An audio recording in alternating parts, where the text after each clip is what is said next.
மண்டைதீவு படுகொலையின் 35வது ஆண்டு நினைவு நாள் நேற்றைய தினம் உணர்வுபூர்வமாக அனுஷ்டிக்கப்பட்டது. 35 வருடங்களுக்கு முன்னர் இதே தினத்தன்று இராணுவத்தால் மண்டைதீவில் நடாத்தப்பட்ட படுகொலை சாட்சி நினைவிடத்தில் நேற்றைய தினம் தீவக மக்கள் ஒன்று கூடி தமது உறவுகளை நினைவுகூறி சுடரேற்றி மலர்தூவி அஞ்சலி செலுத்தினர்.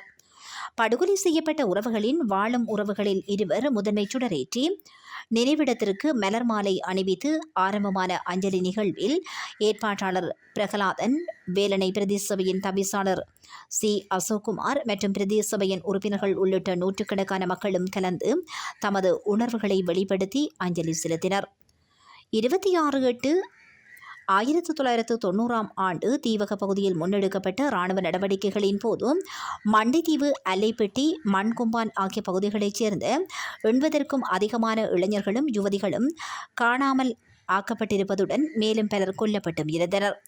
இவ்வாறு காணாமல் ஆக்கப்பட்டவர்களில் உடலங்கள் மண்டைதீவு 2ஆம் வட்டாரம் பகுதியில் குறிப்பிட்ட சில கிணறுகளில் இருப்பதாகவும் அதற்கான வாழும் சாட்சியங்கள் இருப்பதாகவும் பல்வேறு தரப்பினர் கூறி வரும் நிலையில் கடந்த 20ஆம் தேதி வேலனை பிரதேச சபையின் உறுப்பினர் பிரகலாதன் குறித்த புதைகுழியை அகழ்ந்து உண்மைகளை வெளிக்கொண்டர வேண்டும் என்றும் வலியுறுத்தினார்.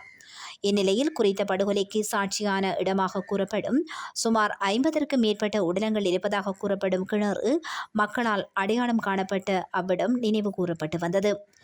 இதே நேரம் குறித்த சம்பவம் குறித்து வாழும் சாட்சியாக இருக்கும் படுகொலை செய்யப்பட்ட இருவரது தாயாரும் சகோதரியும் அன்றைய நாள் வடுக்களையும் வேதனைகளையும் சாட்சியங்களாக ஊடகங்களுக்கு கருத்து கூறியிருந்தனர். இதன்போது கணவனையும் சசிதரனையும் இழந்த தாயார் கூறுகையில் 1990, 8, 25 மற்றும் 26ஆம் தேதிகளில் இந்த படுகொலையும் காணாமல் ஆக்குதலும் இராணுவத்தால் அரங்கேற்றப்பட்டது.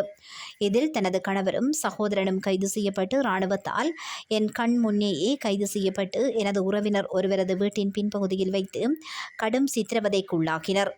அதன் பின்னர் சுட்டுக் கொன்றனர். இந்த கோரச் சம்பவத்திற்கு நான் கண்கண்ட சாட்சி. அத்துடன் எனது சகோதரனின் மனைவியையும் இன்னொரு இளம் பெண்ணையும் கைது செய்து ஒரு வீட்டுக்குள் கொண்டு சென்றனர். அவர்கள் இருவரையும் இராணுவத்தினர் பாலியல் பலாத்காரம் செய்து சீரழித்ததுடன் உள்ளாடைகளை கூட கையில் கொடுத்து அனுப்பிய கொடுமைகளையும் நான் நேரில் கண்டேன். அதேபோன்று சுற்றுவட்டத்தில் இவ்வாறு கொல்லப்பட்ட பல உடலங்களில் சிலவற்றை அவ்வூர் மக்களை கொண்டு சேகரித்து கிணறுகளில் போட்டு மூடினர். அவ்வாறு புதைக்கப்பட்ட கிணறுகளில் ஒன்றுதான் இன்று நினைவு கூறப்படும் கிணறு.